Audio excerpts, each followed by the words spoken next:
What's going on, guys? This is Joe. I am back once again with an Ixalan-Pre-Release pack opening.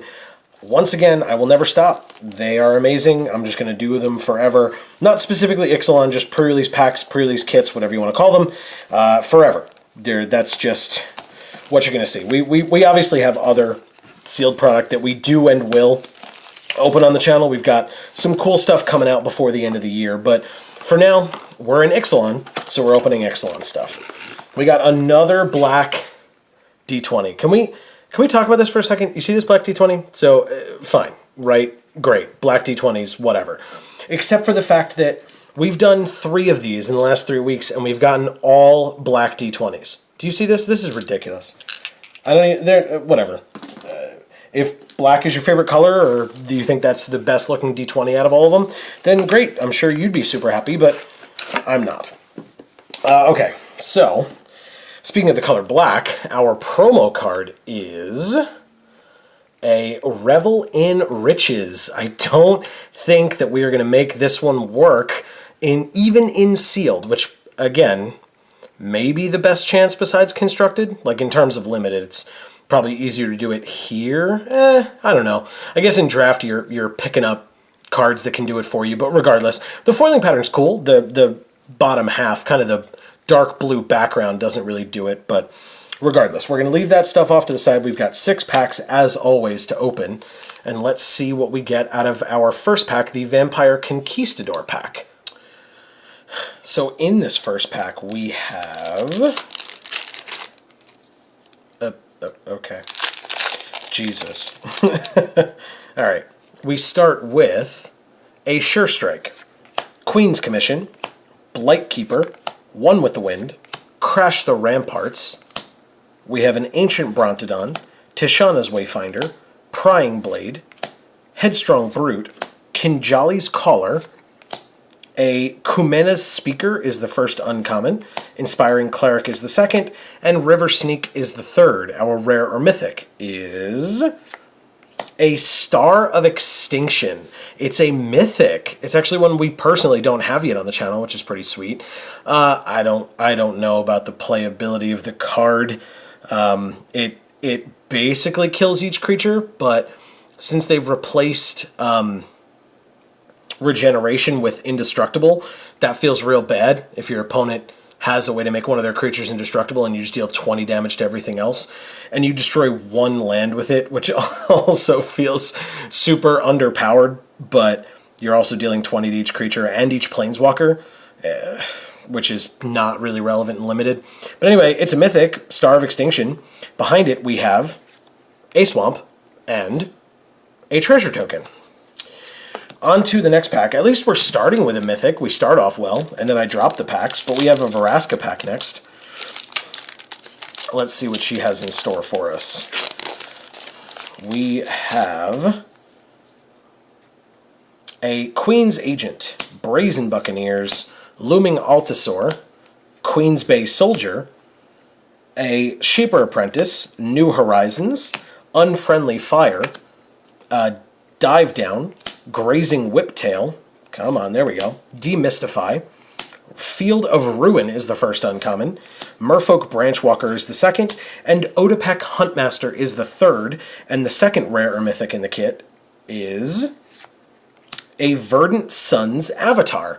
Okay, so we've got mono 7-drop rares and mythics, not counting promos, so far. Let's see if we can improve that, or, we've got New Horizons, so we've got some ramp so far. Woohoo. And behind the Verdant Sun's Avatar, we have an Island and a Pirate Token. Onto a Slash of Talons, Watley, Riding a Dino pack.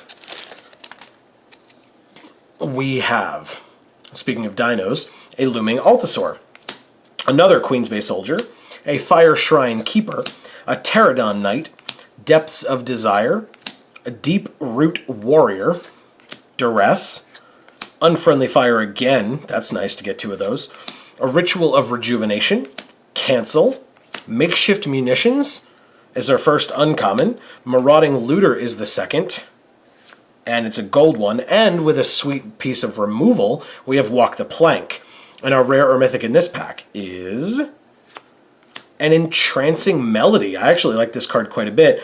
This could be a 7-drop, so we haven't technically moved away from 7-drops yet, because it could be. If X is 5, you have another 7-drop. And it's in a third separate color, fourth actually, even if you count the our promo foil. So there you go. Behind Entrancing Melody, we have a Plains and a Treasure Token. So having, we'll move on to an Angrath Hijack pack. Having 4 different colors in rares and mythics in 4 packs is super helpful in making you, helping you build your deck. Super, super helpful if you have not built a deck for pre-release before.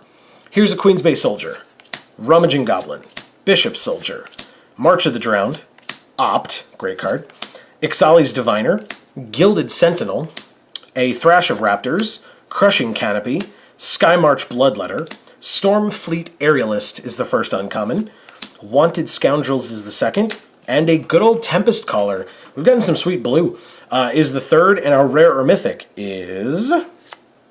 Speaking of blue, we have a Herald of Secret Streams. Not bad. It wants you to be in Merfolk. It is a Merfolk. It cares about +1/+1 counters. I think we could make it work. Let's see. I think there's something behind here. We have... Nope, I lied. I lied to you. It's just a forest and a treasure token.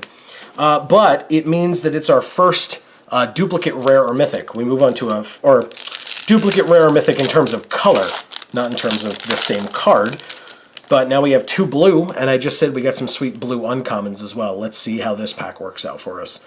We have a Skittering Heartstopper, a Dual Shot, Slash of Talons, a Mark of the Vampire, Depths of Desire, whoops, Deeproot Warrior again, Demystify, Contract Killing, nice, Hijack, that was on the pack art, a Water Trap Weaver, that's good if we're going blue and Merfolk.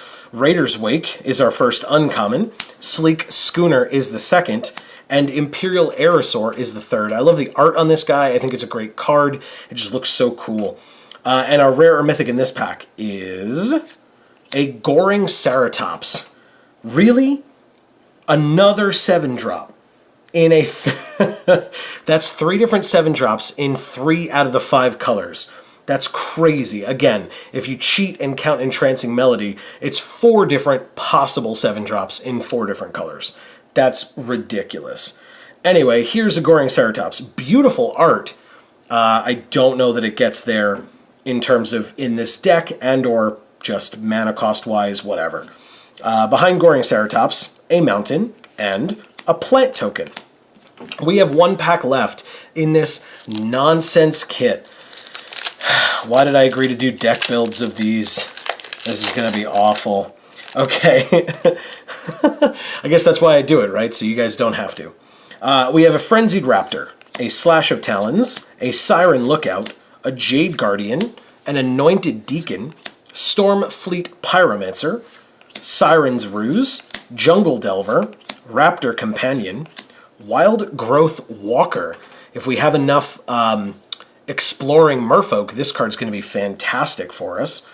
A Sky Terror. I always feel bad opening this if we don't have a way to play it because this card is so good. And a Dark Nourishment. And our rare or mythic in our last pack is a Burning Sun's Avatar. It's not a 7-drop, it's only a 6-drop. And it's in red, so we have our Mythic Star of Extinction in red. So now we have a Burning Sun's Avatar as well. This time I think I'm correct when I say that there's something else behind here, which is good because we haven't had any foils yet. And it is a foil common, not as good as I hoped it would be, but it's a Legion Conquistador. The foiling pattern actually looks kind of cool. It's his weapon up in the front there. The foiling pattern in the background looks nice. So yeah, we have a foil common in Legion Conquistador. Behind that, a flip card list thing and a treasure token. I never know the exact name for those. Anyway, we have all of these rares. They're kind of all over the place. I'll be back in a second with a deck that's been built. It's probably going to take me a hell of a lot longer than a second. So, in a kit that gave me a bunch of high drop rares and mythics, of course I made a ramp deck that ramps into all of those cards, right? No. I actually made a deck that tops out at 4, and my spells top out at 3 if you don't count Entrancing Melody, because it's an X cost. I made a Merfolk deck. It's blue and green. It's got Merfolk. I put the Wild Growth Walker in for creatures with Explore. There are some. I think there are about 4. I've also got Siren's Ruse, so you can, something that explores and gets you a land, you can blink it and bring it back in and let it explore again. One, to activate Wild Growth Walker's ability again, but also to try to give it a +1/+1 counter and card advantage and etc. My spells are kind of not amazing. I've got 2 Depths of Desire. I've got a Crash the Ramparts, a Dive Down, Opt, and like I said, the Siren's Ruse. The Entrancing Melody is nice. Having that as a rare and having the Herald of Secret Streams as a rare is nice to kind of make my Explore creatures have or be unblockable, which would be kind of nice. Plus I have the Jade Guardian, which can give a +1/+1 counter to another Merfolk. So if I give it to a different Merfolk and then use Siren's Ruse on the Jade Guardian, that would be cool too, because then I can give a +1/+1 counter to a different Merfolk, and then that one, if I have the Herald, will be unblockable as well. I'm not positive that the deck is great. I feel like it will do well early game. It's almost like an aggressive deck, right? A red aggressive deck where if it doesn't do well in the beginning and it doesn't kill you quickly, it's probably just going to get run over. The issue is with 4 different Explore creatures, I don't feel incredibly happy about the Wild Growth Walker. I hope it works out well. It is still a 1/3 for 2, so it can block kind of well. I'm just hoping, and gain me some life, hopefully with some Explore. But if I were to take out the Wild Growth Walker, my question for this week is, out of the other cards that I'm thinking of, I'm debating on New Horizons. It puts a +1/+1 counter on something. Cancel, just good old classic counterspell, or One with the Wind. I'm not usually a huge fan of playing in auras, enchant creatures, whatever you want to call them, because especially with bounce effects, you know, not just in my deck, but in the format in general, but it does kind of put something in the air. It could give something a little bit more evasion. I've already got the Stormfleet Aerialist, the Shaper Apprentice, and the Siren Lookout for that. Also, I forgot to mention with Siren's Ruse, I can blink the Water Trap Weaver to kind of tap something down for a turn. So let me know what you guys think of the deck. Did I make the right choices? Should I have gone with a rampy high drop deck and just tried to stomp people with big dinos and things like that? Let me know what you thought in the comments down below. This has been Geek for All. I've been Joe. Thank you guys so much for watching. If you click on our logo when it pops up on the screen, you can subscribe to our channel to find out when all of our videos come out.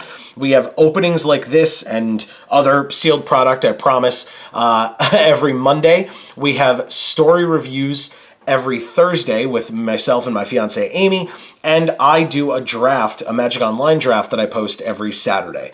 So once again, guys, thank you so much for watching, and as we always say, in whichever video of ours you watch next, we will see you all next time. Thanks, everybody.